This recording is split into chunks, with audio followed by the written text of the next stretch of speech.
Welcome to Pagan Coffee Talk. If you enjoy our content, please consider donating and following our socials. Now, here are your hosts, Lady Alba and Lord Knight. So another one of those fun internet terms that we keep hearing a decent amount about is toxic positivity. Now, this one got my attention because I realized very quickly that it's also one of those things I tend to dislike about some of the pagan community. What do you mean? Everything is positive. Everything is optimistic. Everything is sunshine and rainbows all the time. Nothing bad can ever happen. It's that sugar pop, fluffy bunny, cotton candy. Yeah, it's very unrealistic. It's very unlifelike.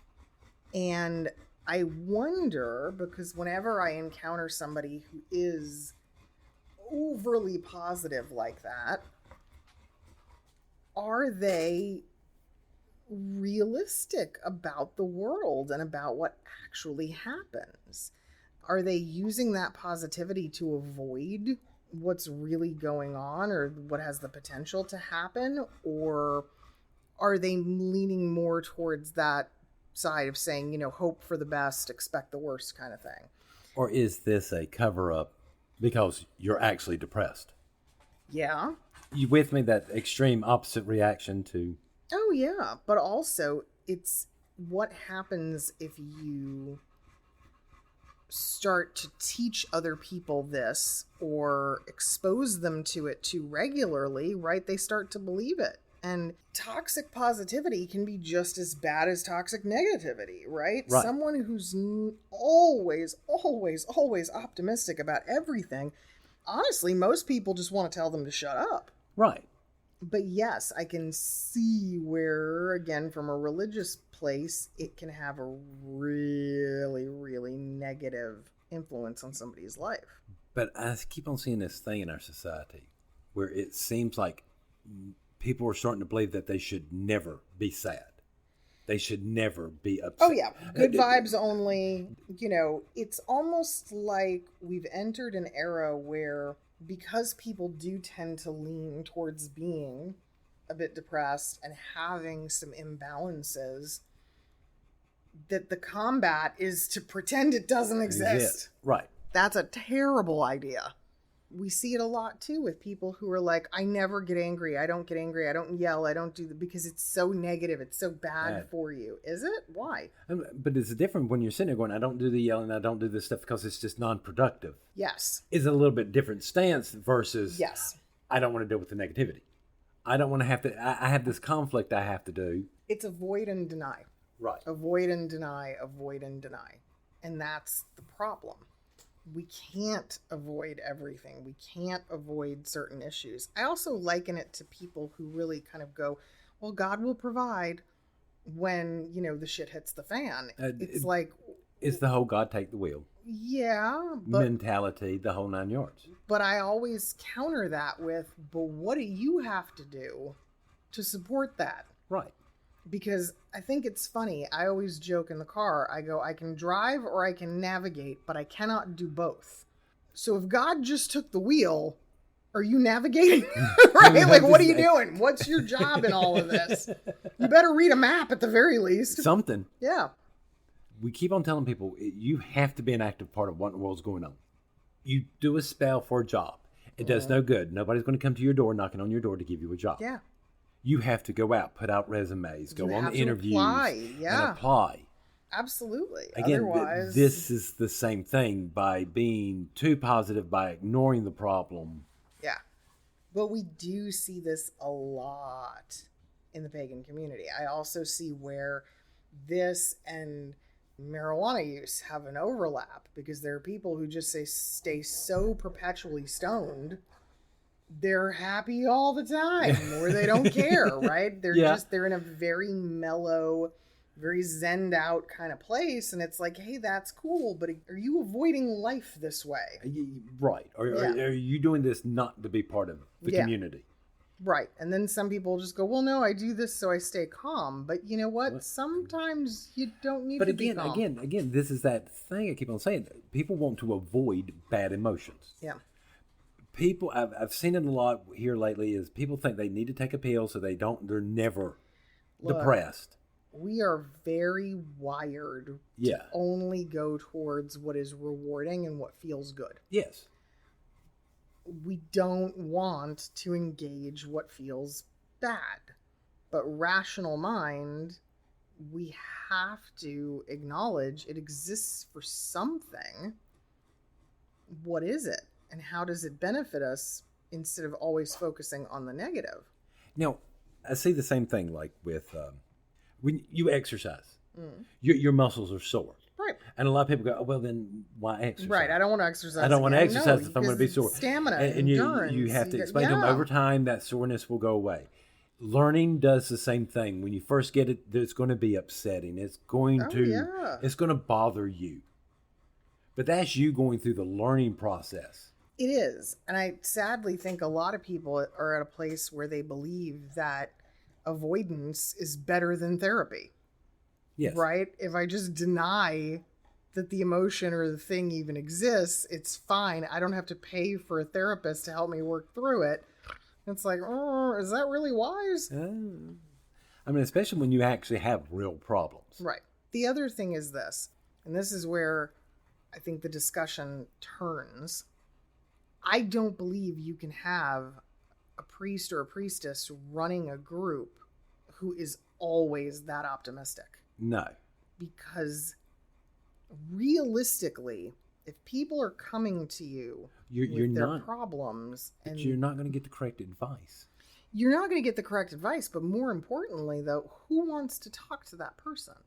Who wants to expose whatever quote-unquote negativity is happening in their life if all they're going to get met with is some overly optimistic, overly cheerful, Hallmark card garbage? Yeah. Right. I mean, at that point, you're like, wait a minute, what? That's not practical. No. That doesn't help. This is not helping me solve my problem. Yeah. So, as members of this faith, we have an obligation to be balanced ourselves there. I feel like pretty regularly talking to students and our first degrees about embrace it, accept it, spend time with it, don't avoid it. We've always took the concept of the road that if you're going through hell, keep going. Keep going. Yeah, I mean, we talked about it in Circle not that long ago. Fire, right? Everybody it's so emotionally, right? It's hot-tempered, it's angry. But you know what? It's also passionate and it's creative and it's warm and it's love and it's we cannot look at that negative. I mean, again, I hate even using that word, right? Because they're not bad. No, we can't label them.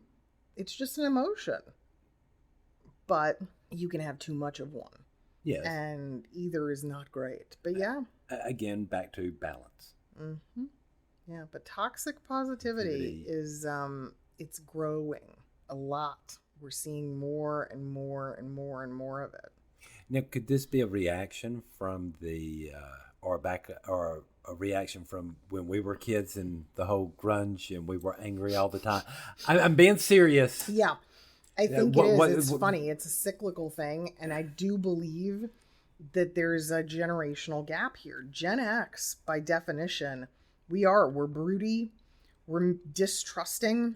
we automatically tend to go to the negative, and then you look at the younger generation. And God forbid, if you're any authority figure, we will still look at you going, yeah, exactly. And the younger generation is just like, no, we got to think positive. We can't, and it's like,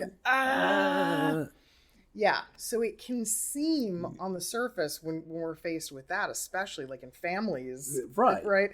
Like, mom or dad is trying to be very, very realistic about what could go wrong.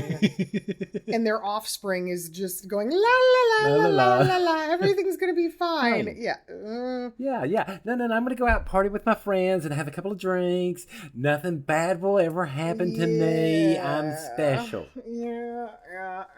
I don't know. But it's also because these kids, they just think about it though too. Again, social media, the internet, Mm-hmm. they are bombarded with so much message, right? So much conversation all the time. Imagine being overly bombarded with negativity. You're going to go the opposite extreme. At some point. Yeah. Just to get away from it. Right. And I think that's a lot of what it is. They are. They're going to this very extreme place of like, I only want my feed to be positive and happy. And I sort of see the same behavior in, and I'm about to get us all in trouble, in feminism now. Yeah. There's almost a toxic feminism. Oh, absolutely. Out there, and it's just as bad as misogyny. Oh, for sure. For sure. There's no doubt about that in my mind. I think that there's absolutely a very intense brand of feminism that exists where it's no longer about equality, it's about obliterating men, right, and being better than them, more powerful than them, making more money, being stronger. It's like, holy moly, all we wanted to do was be equal. And that's it. And now it's domineering. Right. Yeah. We just wanted to have a choice. Yeah, that's it. That's it. But again, it all works together, though. I mean, politics plays a big role in that right now. What's happening in the country, yada yada yada. But yeah, so I mean, it's one of those things to look out for, and I do think that temples also have to be aware of it in potential students and potential initiates, because an overly, I mean, look, we've all encountered it, right? There are the people that are just so optimistic. You go, I love this person. I want them to be around. They're such a great influence. You know, they always have such a great disposition. But then you can have somebody that actually is so over the top with their optimism, it starts to wear thin on your nerves. Yeah, and the group becomes kind of resentful. Yes. Yeah. We're always having to balance that. We have to balance personalities constantly. So I think it's time for coffee. I do too. Okay. So let's talk about magic. Okay. Let's talk about magic. Okay. What would you like to know about magic? Well, first off... You want me to tell you everything I teach about magic? Sure. Okay, I'm done. Why? Why don't we teach magic? What's the point? Explain yourself. Well, there's how many books? There's how many videos? Mm-hmm. And if that's all you're wanting to learn, you can just go there. Because you don't actually have to be a witch or initiate or anything like that to use magic. Because magic is not necessarily religious practice. It's not necessarily a belief. It's not a faith. It's not an anything. It's just magic. It's a practice. And the closest we come to teaching it is magic theory only. Mm-hmm. But I think magic theory is important because a lot of people don't even know that there is magic theory. No. The witch's pyramid has become a lesser known thing, I feel like. Actually, I've seen a lot of people actually starting to talk about it again. Well, that's encouraging. So we do get into that. We do talk about what it takes to perform magic, what is necessary of the practitioner. We talk about what's not necessary in some instances. But I guess it's sort of it sounds to me like you're saying it's a weeding out process. To some extent, yes. Because if a student comes to temple and is really just all about how do I cast this spell or this spell or how do I do this or how do I do that, they don't really have an interest in learning what we do. No. I saw something the other day where, well, there's a Facebook group that's all it's I think it's just called Witches of North Carolina, something like that. Right. And somebody asked, does anyone have any experience with glamour spells? And that started a whole, conversation that I thought was kind of interesting, but most people didn't even know what to say to it. And that is something I find funny. I think magic is so personalized. It's so much, so geared towards the individual that sometimes it's hard to share. I think most people get more wrapped up in the style. Okay. Or the what. The instructions. Right. They get more wrapped up in doing the witch balls. They get more wrapped up in doing the witch bottles. They get whatever spell. Yeah. That's what they're more interested in. We're here trying to teach a religion, a way to live your life, how to grow spiritually and all this other stuff. This is our goal. Do you feel like spell work is becoming more materialistic, that it's more trinkety? Yes. Yeah. Yeah, I do too. The witch balls are a good example of that. Yeah. I find them to be, I'm like, the witch balls, the witch jars, I'm like, I don't really see these as being necessary. No. And again, if it's the type of spell you want to do, I mean, and this is going to sound really weird, I guess, maybe. Witches sort of, all the witches I know sort of become like bombers. You get into one style of spell and that's it. Yes. You with me? Yeah, I would agree with that because magic, I think for most people is a system of if it ain't broke, don't fix it. Right. So if you do something and you have the outcome you were looking for and it works, why mess with it? Just keep with that system. Right. Because there had to have been some patterns to it or something predictable that you could replicate. That's pretty common. That's more common than anything else, and that's why it drives me up the wall to be sitting here going, wait a minute, I know how to cast a spell. But the people who are obsessed with spell work are also the same people who are very susceptible to the charlatan community of selling spells or selling, readings or that sort of thing. You see, I think that leads more to a self-doubt of one's own abilities.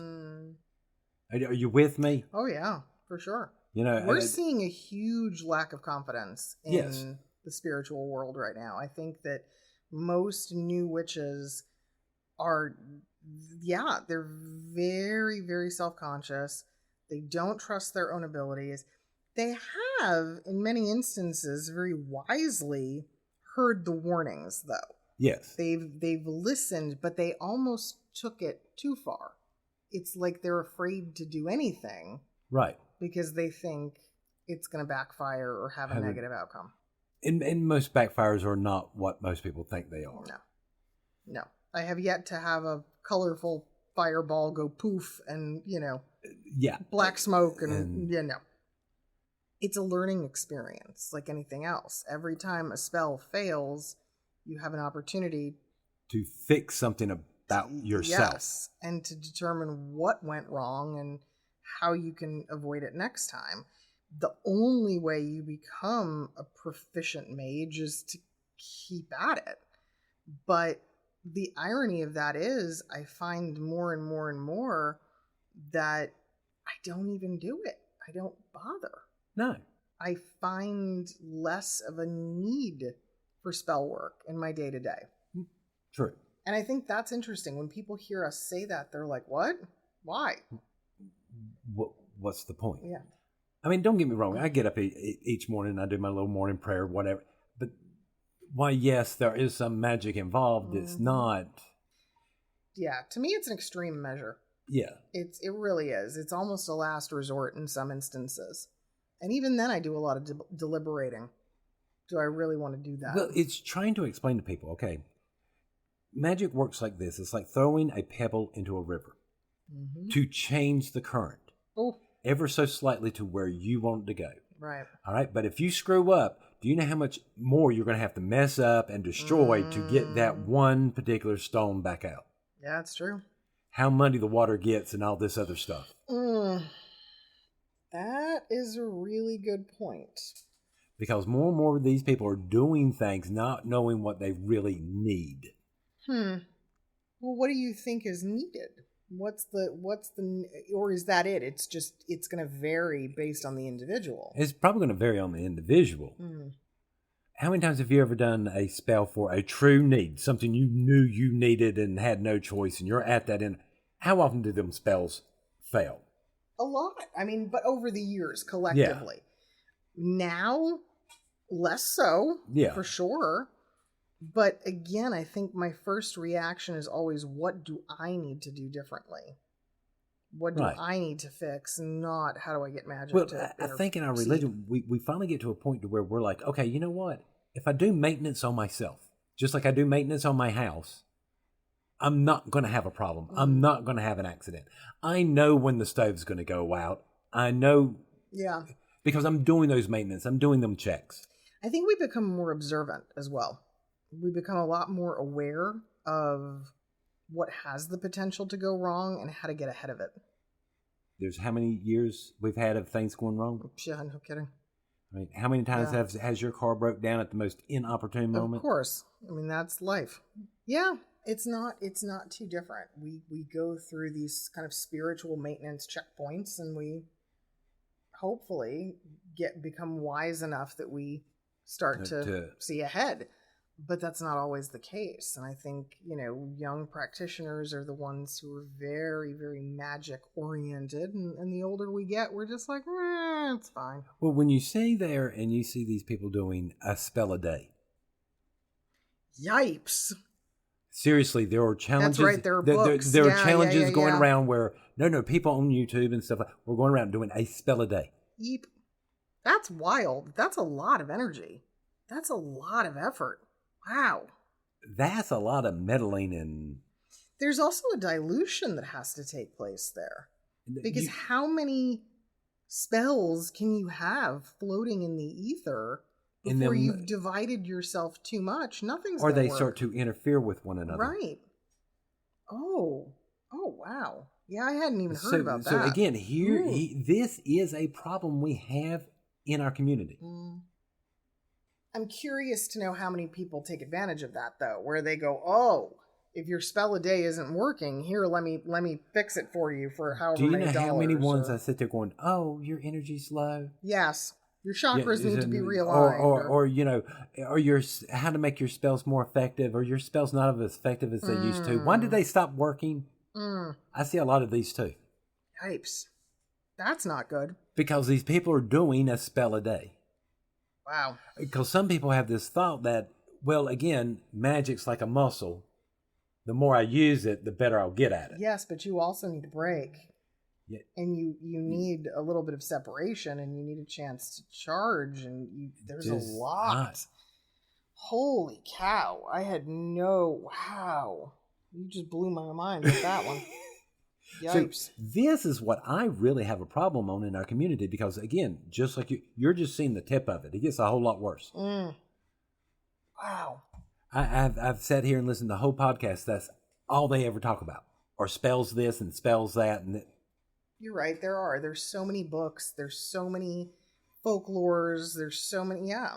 So why would we bother? Why would we bother? Yeah. We teach the witch's pyramid, then we go straight into ethics and morals. Yeah.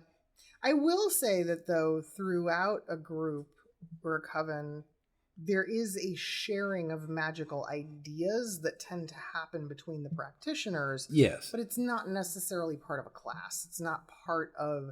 It's not something the church itself sanctions. It's just something that naturally happens. But again, we're back to the majority of those conversations. The majority of them turn out to be more about a style or a way of doing or a way to look at it. That's what I mean. Or somebody will go, well, when that happens, I do X, Y, and Z. And then someone else goes, oh, that's a good idea. I should try that. Yeah. All right. It's like a recipe at that point. Yeah. It's like we're sharing baking tips. That's very funny. But yeah. But I do think that for me, that's a big part of the draw of the community component, is being able to share those ideas with people who have a similar foundation or background, and you're not having to kind of weed through the gobbledygook of what their experiences might be.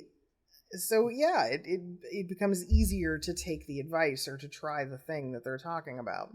Right, because then it's more like, or next time you clean your house, try it with this stuff instead. Right, exactly.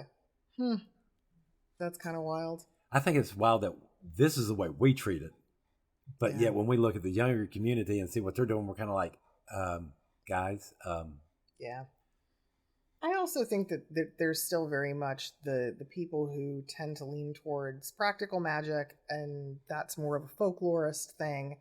And then, of course, you have high magic, which is so much more involved.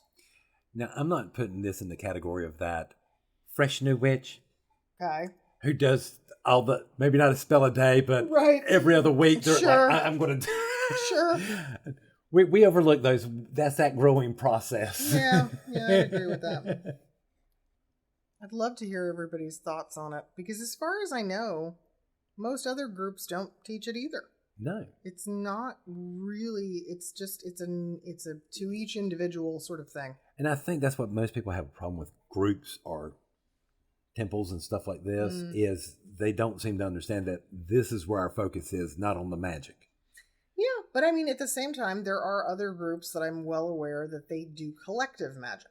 Yes. They do group sorts of things on, like, let's say, full moon. And I think that's sometimes what rubs people the wrong way, because they go, I don't want to do that. Okay, so don't. Well, find a group that doesn't do that. But there's a difference between a spell work and a spiritual working. Oh, absolutely. You know, a group spiritual working as a whole is to... It's to enlighten. It's to heighten connection. It's to, but that's completely different. But I also don't see it as spell work. No. I see it as personal work. Yes. Yeah. You know, it's sort of like everybody's just, we're like, Amazon. I got a spell for that. Delivered right to your door. Same day. Same day spells. Ooh. Maybe we need to do something with that. Same day spells. So funny. Jeez. Oh, boy. Is it time for more coffee? Yes, it is. All right. Thanks for listening. Join us next week for another episode. Pagan Coffee Talk is brought to you by Life Temple and Seminary. Please visit us at lifetempleseminary.org for more information, as well as links to our social media: Facebook, Discord, Twitter, YouTube, and Reddit. We travel down this trodden path, a maze of stone and mire. Just hold my hand as we pass by a sea of blazing pyres. And so it is the end of our days, so walk with me till morning breaks. And so it is the end of our days, so walk with me till morning